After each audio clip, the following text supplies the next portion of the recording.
The 100 women's competition 2025 का आज का यह मैच जो कि बर्मिंघम फिनिक्स और वेल्स फार्गो दो विमेंस टीमों के बीच में खेला जाएगा। दो ऐसी टीमों के बीच में जो कि पॉइंट्स टेबल में सबसे बॉटम ऑफ द टेबल पर मौजूद हैं। जहां पर बर्मिंघम फिनिक्स की विमेंस टीम की बात करें जिसने अपने टोटल 5 मुकाबलों में से केवल एक मैच जीता है, वो भी पहला मैच इन्होंने जीता था। अगले चारों मैचेस ये टीम हार चुकी है। लेकिन वहीं पर वेल्स फार्गो टीम की बात करें तो ये टीम तो अपने 5 मुकाबले हार चुकी है। लेकिन निश्चित तौर पर चाहे तो वेल्स फार्गो टीम या तो बर्मिंघम फिनिक्स की टीम जो लगातार हारती हुई यहाँ पर पहुंची है, तो कोई ना कोई टीम तो आज यहाँ पर जीतेगी ही। तो वो टीम कौन सी होने वाली है और उस टीम के बेसिस पर क्या हमारी स्मॉल लीग की टीम बनेगी, उसमें कौन से डिफरेंशियल प्लेयर्स होंगे, कौन सी निश्चित तौर पर सेफ ऑप्शंस होंगी और इनिंग के बेसिस पर क्या सिलेक्शन होगा, पिच रिपोर्ट कैसा रहेगा, वो सब कुछ इस वीडियो के अंदर आपको देखने को मिलेगा। तो शुरू से अंत तक सिर्फ आपको देखना है। जबकि यह मैच एजबेस्टन बर्मिंघम के मैदान पर 22 अगस्त को शाम को 7:30 बजे से भारत के समय के हिसाब से और वहां के लोकल टाइम के हिसाब से 24वां जो मैच है शाम को 3 बजे से स्टार्ट होगा, यानी कि एक डे मैच होगा। लेकिन अगर हम बात करें वेदर की तो वेदर के बारे में अपडेट्स फिलहाल अभी यही हैं कि काफी साफ आसमान पर बादल नहीं रहेंगे, बिल्कुल साफ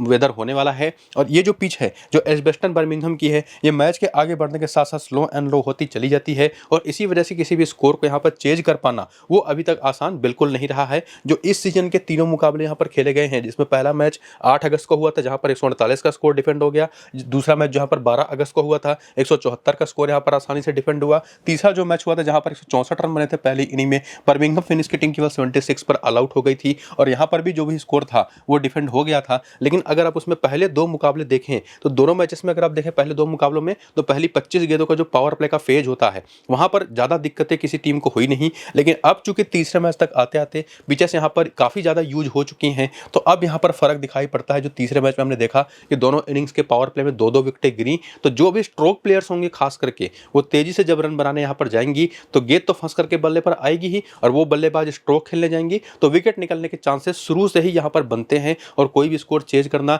इतना आसान यहाँ पर होता है नहीं। इसी वजह से तीनों मैचेस में पहले बैटिंग करने वाली टीमें मैचेस जीती हैं, जहां पर स्पिन को 14 विकेट और पेस को केवल 20 विकेट मिला है और उसमें से भी 11 पहली इनिंग में, 9 सेकंड इनिंग में और स्पिन को 14 में से 5 पहली इनिंग में, 9 सेकंड इनिंग में। तो क्लियर है कि जो भी टीम टॉस जीतेगी वो पहले बैटिंग करना ही यहाँ पर प्रेफर करेगी, चूंकि निश्चित तौर पर 3 तो विमेंस के मैचेस यहाँ पर खेले जा ही चुके हैं, 3 मेंस के भी मैचेस हो चुके हैं सेम इसी ग्राउंड पर और इसी पिच पर। तो यूज्ड पिच पर जब ये आज का मैच होगा, टॉस का जब अपडेट आएगा तो उसमें जो भी टीम पहले या सेकंड बैटिंग करेगी उसके बेसिस पर कौन सी प्लेयर हमारी टीम में आएंगे, उसके बेसिस पर क्या फाइनल टीम बनेगी, वो आपको मैं टेलीग्राम और व्हाट्सएप पर बताने वाला हूं। तो जाकर के दोनों को ज्वाइन करिए।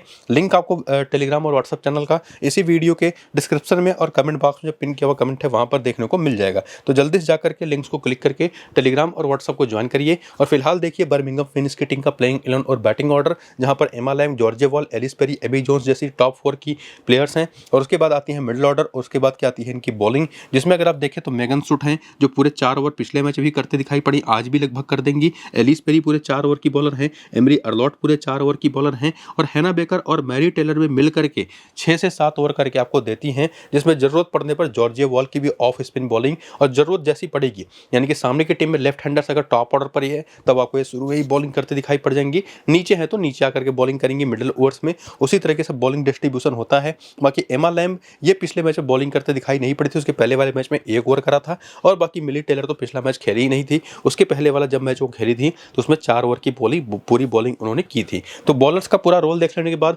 बैटिंग ऑर्डर समझ लेने के बाद, करियर के आंकड़े अगर आप देखना चाहें तो ये भी देख सकते हैं। हालांकि ये जो डेटा है ना वो उतना इंपॉर्टेंट अब है नहीं, चूंकि ये इस सीजन के स्टार्ट होने के पहले का सारा डेटा है, जिसमें आप देखेंगे कि एलिसा लिस्टर का कोई मैच नहीं दिखाई पड़ेगा, जॉर्जिया वॉल का कोई मैच नहीं दिखाई पड़ेगा 100 फॉर्मेट में और नीचे के दोनों खिलाड़ियों का भी और फी ब्रेट का भी। लेकिन इस सीजन में जो टोटल 5 मुकाबले हो चुके हैं और ये टीम पहला मैच जीतने के बाद अगले 4 मैचेस टीम हारी है, तो निश्चित तौर पर परफॉर्मेंस तो उतनी बेहतर आई है नहीं। इसका सीधा रीजन वही दिखाई पड़ता है क्योंकि टीम लगातार हारी है।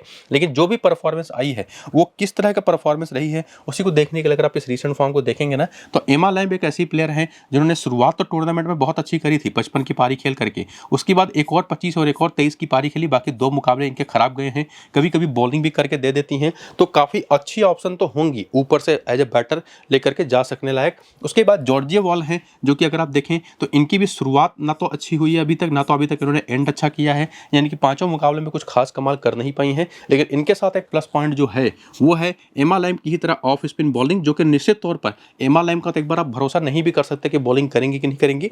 जॉर्जिया वॉल आपको बॉलिंग जरूर करते दिखाई पड़ेंगी और जो लॉ एवरेजेस होते हैं कि निश्चित तौर पर 5 मैचेस में कोई प्लेयर फेल हो चुकी है तो छठा मैच तो उसका होना ही चाहिए, तो निश्चित तौर पर जॉर्जिया वॉल उस बेसिस पर मेरे हिसाब से काफी सेफ और बेहतर ऑप्शन होंगी। एलिस पेरी को लेकर के तो कोई डाउट आपको दिमाग दिमाग में रखना ही नहीं है। परफॉर्मेंस हालांकि इनकी भी बहुत अच्छी नहीं हुई है, खास करके पिछले 2 मैचेस में। उसके पहले की भी मैचेस अगर आप देखें तो बहुत ही बिलो द एवरेज इनके लेवल के हिसाब से अगर आप देखें तो परफॉर्मेंस की है, लेकिन इनको तो आप ड्रॉप कर ही नहीं सकते। विकेट कीपिंग सेक्शन में आपको दिखाई पड़ेंगे एमी जोन्स जो बेस्ट ऑप्शन है फिलहाल, हालांकि नंबर्स इनके भी बिल्कुल बेहतर है नहीं, लेकिन जो विकेट कीपिंग ऑप्शंस में बाकी प्लेयर्स हैं उनके तुलना में ये अगर हम बात करें तो one of the best option है। नंबर 4 पर बैटिंग भी करते दिखाई पड़ेंगी। और उसके बाद मैरी कैली हो गई, एलिसा लिस्टर हो गई, ये 2 ऐसी प्लेयर है जो कि स्मॉल लीग के पर्सपेक्टिव में तो टीम में हमारे आती ही नहीं, लेकिन एमरी अर्लॉट जो कि इस टीम की एक आउट परफॉर्मर प्लेयर रही है, यानी कि ओवरऑल पूरी टीम से कंपेयर करें तो इन्हीं की परफॉर्मेंस सबसे बेहतर आई है, एक इनकी और एक मेगन शुड की, जिन्होंने कुल टोटल 5 मैचेस में टोटल अगर आप देखें तो 5 ही विकेट लिया है, 2 बार विकेट लेस गई हैं। और एमरी अर्लॉट ने अगर आप देखें तो 5 मुकाबलों में एक बार 3 विकेट,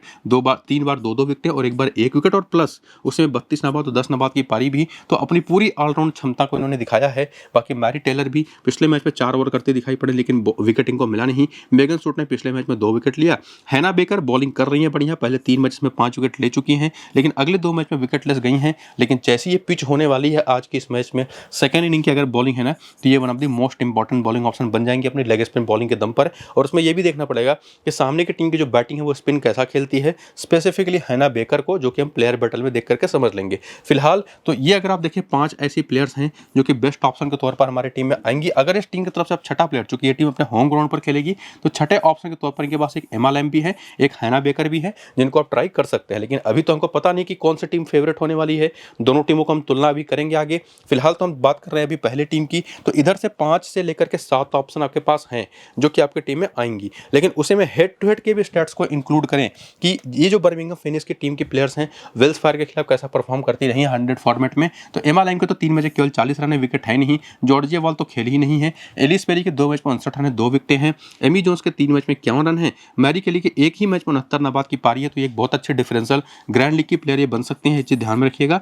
इसके बाद एमिली अर्लॉट के 4 मैच में 5 विकेट हैं। मैरी टेलर के 1 मैच में कोई विकेट नहीं, लेकिन मेगन शुड के एक ही मैच में 2 विकेट है, 2 मैच में 3 विकेट हैना बेकर का भी है, जो कि इस टीम के खिलाफ बेहतर करती रही हैं। इवन बेंच पर स्टेयर कैलिस भी हैं, जो अगर मौका मिलता है तो निश्चित तौर पर शुरू में खेल भी रही थी लोअर ऑर्डर मिडिल ऑर्डर में, लेकिन फिलहाल 1 मैच खेल करके 55 बना चुके हैं इस टीम के खिलाफ। तो ये भी अगर खेलते हैं प्लेइंग 11 में ना, तो ग्रैंड लीग के लिए काफी अच्छी ऑप्शन बनेंगे। और उसी में इंक्लूड करें वेन्यू का स्टैट, अपने होम ग्राउंड पर जब ये टीम खेलेगी तो उनके प्लेयर्स की परफॉर्मेंसेस कैसी रही हैं, और खास करके तब जब इसमें एमी जोन्स का यह होम ग्राउंड है, जो कि यहाँ पर 30 मुकाबले खेल करके 800 रन बना चुके हैं 33 के एवरेज से। और उसके बाद यहाँ पर आती हैं एमा लैम, जिनके 5 मैच 140 रन है, 55 का हाईएस्ट स्कोर है, विकेट नहीं है। और जॉर्जिया वॉल की बात करें तो 2 मैच में 41 रन है, कोई विकेट नहीं है। और वहीं पर एलिस पेरी की बात करें तो 10 मैच में 187 रन है, 7 विकेटें भी है, जो कि निश्चित तौर पर हमारी टीम में रहेंगी ही। और उसके बाद जो बाकी 2 बैटर है, चाहे वो मैरी कैली की बात करें चाहे एलिसा लिस्टर की, ये हमेशा बेहतर एक ग्रैंड लीग की ऑप्शन बनेंगी। और इन दोनों के नंबर्स इस ग्राउंड पर देखेंगे ना तो बहुत अच्छे हैं, लेकिन बैटिंग ऑर्डर भी काफी हद तक मायने रखता है। और उसमें एमिली अर्लॉट के आंकड़े तो बहुत ही अच्छे हैं,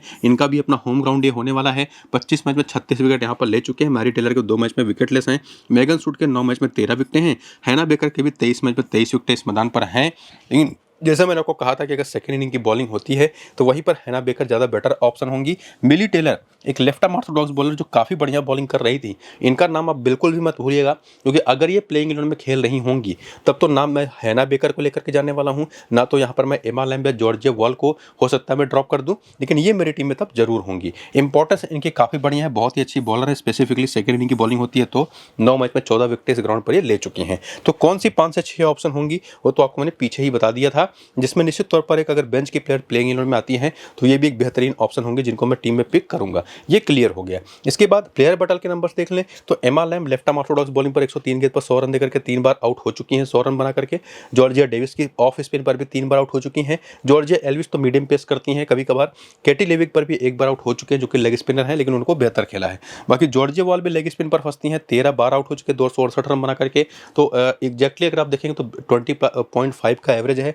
और उसमें हेली मैथ्यूज भी 1 बार आउट कर चुके हैं, सबनिम भी, और जेस जोनासन भी 1 बार आउट कर चुके हैं सस्ते में। बाकी एमी जोन्स ये भी लेग स्पिन पर फंसती हैं, 53 गेंद पर 4 बार आउट हो चुके हैं। जेस जोनासन ने इनको काफी हद तक परेशान किया है। इवन हेली मैथ्यूज ने भी, जॉर्जिया एल्विस और सबनिम इस्माइल ने भी। और यहाँ पर एलिस पेरी का डेटा आप देख सकते हैं, जो कि निश्चित तौर पर जेस जोनासन के खिलाफ थोड़ा खराब है, बाकी लोगों को बेहतर खेला है। और उसमें मैरी कैली और एलिसा लिस्टर, जिनका नंबर तो बहुत नीचे आता है, लेकिन स्पिन के खिलाफ वो निश्चित तौर पर एक चीज आपको दिखाई पड़ेगी जो कमजोरियां हैं इन बैटर्स की, स्पिन खेलने को लेकर के, और वो भी ऐसी पिच पर, जहां पर यूज्ड पिच आपको मिलने वाली है। तो वो तो थी टीम बर्मिंघम फिनिक्स की, जिनके बारे में हमने समझा कौन सी बेहतर प्लेयर होंगी, सेफेस्ट 5 वो आपको बताया। उसमें छठा प्लेयर के तौर पर कब किसको लेकर के आ सकते हैं, एमा लैम्ब या हैना बेकर को, वो भी समझा दिया। लेकिन नीचे से आपको मैंने ये भी बताया था कि मिली टेलर अगर खेलती हैं तो वो तो हमारी टीम में 100% छठे प्लेयर के तौर पर सीधे आ जाएंगी, ये भी समझा दिया। लेकिन दूसरी टीम को समझने की कोशिश करें जो है वेल्स फार्गो की, तो इनका पहले इन्होंने बैटिंग ऑर्डर और नाम तो इनके अंदर भी बहुत बड़े बड़े हैं। जेस जोनासन है, टैमी बेमोंट हैं और हेली मैथ्यूज है, सोफिया डंकली जैसे प्लेयर्स हैं। और उसके बाद अगर आप करियर के आंकड़े इनके देखना चाहें तो वो भी देख सकते हैं, जो कि कैसा चला है इस सीजन के स्टार्ट होने के पहले, वो आपके सामने है, जिसको वीडियो को रोक करके देखिएगा। और उसके बाद अब यहाँ पर आप देखें रिसेंट फॉर्म, जो 5 मुकाबले खेले जा चुके हैं, 5 मैच से टीम हार चुकी है, तो ऑब्वियस सी बात है कि परफॉर्मेंस बेहतर आई नहीं है। उसमें सोफिया डंकली जरूर टॉप ऑर्डर पर, इन पहला और तीसरा मैच अगर आप छोड़ दें तो बाकी 3 मैच में अच्छी बैटिंग करी है। हेली मैथ्यूज निश्चित तौर पर अगर आप देखें तो बल्ले से तो उतना कुछ खास कमाल नहीं कर पाए, लेकिन एज ए बॉलर कम से कम 3 बार 2-2 विकेट हैं, 2 बार 1-1 विकेट है 5 मैचेस में। टैमी बेमोंट की बात करें तो ये बिल्कुल नहीं चलिए, पिछले 4 मैच केवल पहला मैच इनका बेहतर गया था। तो अभी तक अगर आप देखें परफॉर्मेंस बेसिस पर तो सोफिया डंकली और हेली मैथ्यूज का फॉर्म ऐसा है, ये सीधे टीम में आती हैं। और उसी में जॉर्जिया एल्विस, जिन्होंने 36 नाबाद की पारी पिछले मैच में खेली, नॉट आउट रही, उसके पहले भी 0, 11, 9, 13, यानी कि बहुत बड़ी भूमिका ये निभा नहीं पाई हैं। लेकिन एक चीज जो हमने पिछले मैच में देखी ना, कि इनको नंबर 4 पर बैटिंग कराया गया, अच्छी बैटिंग करी इन्होंने, और कभी कभी ये right hand mid pace bowling भी कर जाती हैं, तो एक बहुत अच्छी डिफरेंशियल ऑप्शन बनेंगी, जिनको आप लेकर के जा सकते हैं, थोड़ा सा रिस्क लेकर के किसी जगह पर, सोफिया डंकली की जगह पर। इसके बाद जेस जोनासन तो एक 100% सेफेस्ट ऑप्शन है, पिछले मैच में 4 विकेट इन्होंने लिया। सेरा ब्राइस और केटी जॉर्ज की बात करें तो ये उतना हमारी स्मॉल लीग के पर्सपेक्टिव में बनती नहीं कि इनको हम टीम में कंसिडर भी करें। जॉर्जिया डेविस जरूर 2 मैच में 1 विकेट ले चुकी हैं, ज़्यादा बेहतर फॉर्म इनका है नहीं, लेकिन एक अच्छी ऑप्शन हो सकती है, लेकिन ग्रैंड लीग की टीम के लिए। लेकिन स्मॉल लीग की हम बात कर रहे थे तो फ्रेया डेविस, जो पहला 3 मैच तो उनका बहुत अच्छा गया, अगले 2 मैच कुछ खास गए नहीं। सबरीम इस्माइल ये भी बीच बीच में 3 विकेट ले चुके हैं, लेकिन बॉलिंग बहुत अच्छी कर रही है, एक बात तो पक्की तौर पर है, पिछले मैच में विकेट इनको नहीं मिला था, लेकिन बहुत अच्छी बॉलिंग इन्होंने करी थी। तो ये एक ऐसी ऑप्शन है जिनको ड्रॉप करना वो काफ़ी रिस्की रहेगा। बाकी केटी लेविक एक लेग स्पिनर के तौर पर अभी तक 4 मैच में केवल 4 ही विकेट ले चुकी हैं, लेकिन आज भी अगर इनको टीम में लेना है तो सेकेंड इनिंग की बॉलिंग में ही ये एक बेहतर ऑप्शन बनेंगी। तो सब कुछ हमने जो देखा उसके बेसिस पर तो निश्चित तौर पर 4 ही सेफेस्ट ऑप्शन हैं जिनको हम टीम में लेके जा सकते हैं। इसमें सोफिया डंकली यहाँ पर आप चाहें तो जॉर्जिया एल्विस के साथ जाइए, टैमी बेमोंट भी एक अच्छे डिफरेंशियल ऑप्शन होंगी, और बॉलिंग में फ्रेया डेविस को आप ट्राई करेंगे या नहीं, या बेंच पर से कोई बेहतर ऑप्शन है या नहीं। इसमें चार्ली फिलिप्स की बात करें तो बहुत अच्छे फॉर्म में तो हैं, लेकिन जो बॉलिंग ये राइट मीडियम पेस करती हैं, मुझे लगता भी नहीं है कि इनको मौका मिलेगा। फिलहाल आगे बढ़ते हुए हेड टू हेड के भी आंकड़े से चीज़ें समझने की कोशिश करें तो वो आपके सामने है, जिसमें जब वेल्स फार्गो की प्लेयर खेलती है बर्मिंघम फिनिक्स के खिलाफ तो 3 मैच में 84 रन, सोफिया डंकली के 41 का हाईएस्ट स्कोर है। हेली मैथ्यूज के 4 मैच केवल 91 रन, 3 विकेटें हैं। टैमी बेमोंट के 3 मैच 107 रन, 59 का हाईएस्ट स्कोर है और 30 के ऊपर का बैटिंग एवरेज। और उसी में जेस जोनासन और जॉर्जिया एल्विस भी, जॉर्जिया एल्विस तो कुछ खास नहीं कर पाई हैं, लेकिन जेस जोनासन काफ़ी बेहतर करते दिखाई पड़ी हैं। तो परफॉर्मेंस बेसिस पर तो ये टॉप 3 प्लेयर आपको दिखाई पड़ रही है ऊपर की 5 बैटिंग ऑर्डर में से, जो कि बेहतर दिखाई पड़ती हैं। बाकी जॉर्जिया डेविस के 3 मैच में 2 विकेट है, फ्रेया डेविस के 4 में 4 विकेटें हैं, सबरीम इस्माइल के 4 मैच में 4 विकेटें हैं, केटी लेविक के 2 मैच में 3 विकेटें हैं। तो फ्रेया डेविस या केटी लेविक में से कोई एक, और साथ ही साथ प्लस उसमें सबरीम इस्माइल होंगी और 3 ये प्लेयर, यानी कि कितना भी आप कोशिश कर लें 5 प्लेयर से ज़्यादा या 6 प्लेयर से ज़्यादा इधर से भी आप टीम में अपने प्लेयर पिक नहीं कर पाएंगे। और उसमें कंडीशनल चीज़ें भी हैं, फ्रेया डेविस पहली इनिंग की बॉलिंग के लिए, केटी लेविक सेकेंड इनिंग की बॉलिंग के लिए ज़्यादा बेहतर ऑप्शन बनेंगी। ये भी चीज़ आपको मैंने क्लियर करी। और उसके बाद आकर के वेन्यू का भी डेटा देखें तो इस मैदान पर भी केटी लेविक के 10 मैच में 12 विकेट हैं, लेकिन यहाँ पर फ्रेया डेविस कुछ खास नहीं कर पाई हैं, 5 मैच में केवल 3 विकेट है। सबरीम इस्माइल के 5 मैच में 7 विकेटें हैं। जॉर्जिया डेविस के यहाँ पर देखिए 14 मैच में 19 विकेटें हैं। स्पेसिफिकली सेकेंड इनिंग की बॉलिंग के लिए ये एक बहुत अच्छी ग्रैंड लीग की ऑप्शन होंगी। स्मॉल लीग में मैं सजेस्ट नहीं करूंगा इनको, ग्रैंड लीग के लिए बहुत अच्छा ऑप्शन है सेकंड इनिंग की बॉलिंग के लिए। और इसके बाद अगर आप देखिए ऊपर चलते हुए तो यहाँ पर जेस जोनासन ने 6 मैच में 10 विकेट ले चुके हैं इसी मैदान पर। और उसी में अगर आप देखें हेली मैथ्यूज के तो 5 मैच 114 रन है, केवल 2 विकेट है, तो नंबर्स तो कुछ खास अच्छे हैं नहीं। सोफिया डंकली के भी नंबर काफ़ी एवरेज हैं, लेकिन चाहे हेड टू हेड की बात करें और चाहे वेन्यू के नंबर्स की बात कर लें, टैमी बेमोंट हमेशा आपको एक बेहतर ऑप्शन के तौर पर दिखाई पड़ेंगी। 3 मैच में 133 रन है, जिसमें निश्चित तौर पर जॉर्जिया एल्विस का भी एक नाम है जो कि कंसिडर की जा सकते हैं। लेकिन ओवरऑल यही 5 प्लेयर फाइनली हमको अपनी टीम में लेकर के चलना है जब हम अपनी स्मॉल लीग की टीम बनाएंगे, और अगर ये सारे प्लेयर प्लेइंग इलेवन में खेल रही होंगी तो 5 ये सेफेस्ट ऑप्शन है, जिसमें Sophia Dunkley, Georgia Elwiss differential options होंगे, जिनमें से किसी को भी आप पिक कर सकते हैं। लेकिन उसमें तब आपको सबने मतलब केटी लेविक को भी अगर आप लेके जा रहे हैं तो वो बेहतर ऑप्शन उतनी मुझे दिखाई पड़ती नहीं। लेकिन ध्यान ये भी रखना है कि केटी लेविक सेकेंड इनिंग की ही बॉलिंग में हमारी टीम में होंगे, और सेकेंड इनिंग की बॉलिंग होगी तो पहली इनिंग की बैटिंग होगी, तो वहाँ पर निश्चित तौर पर ये चीज़ आपको ध्यान में रखना है। बाकी प्लेयर बैटल भी वो भी आप सामने है, जिसमें हैरी मैथ्यूज मेगन स्टोट पर 4 बार आउट हो चुके हैं, हैना बेकर पर 1 बार सस्ते में, तो इनको दिक्कत होती है इन दोनों बॉलर पर। बाकी सोफिया टंकली की बात करें तो ये एलिस पेरी पर थोड़ा सा बेहतर नहीं खेल पाई हैं, लेकिन बाकी बॉलर्स को काफ़ी बेहतर खेलते दिखाई पड़ी हैं। टैमी बिमोल्ट की बात करें तो इनके नंबर केवल मिली टेलर पर थोड़े से खराब हैं, बाकी लोगों को डोमिनेट किया है इन्होंने। जॉर्जिया एल्विस के भी नंबर्स आप देख सकते हैं, लेग स्पिन और लेफ्ट आर्म ऑर्थोडॉक्स बॉलिंग दोनों तरीके की बॉलिंग पर खराब खेलती हैं, केवल पेस अच्छा खेलती हैं।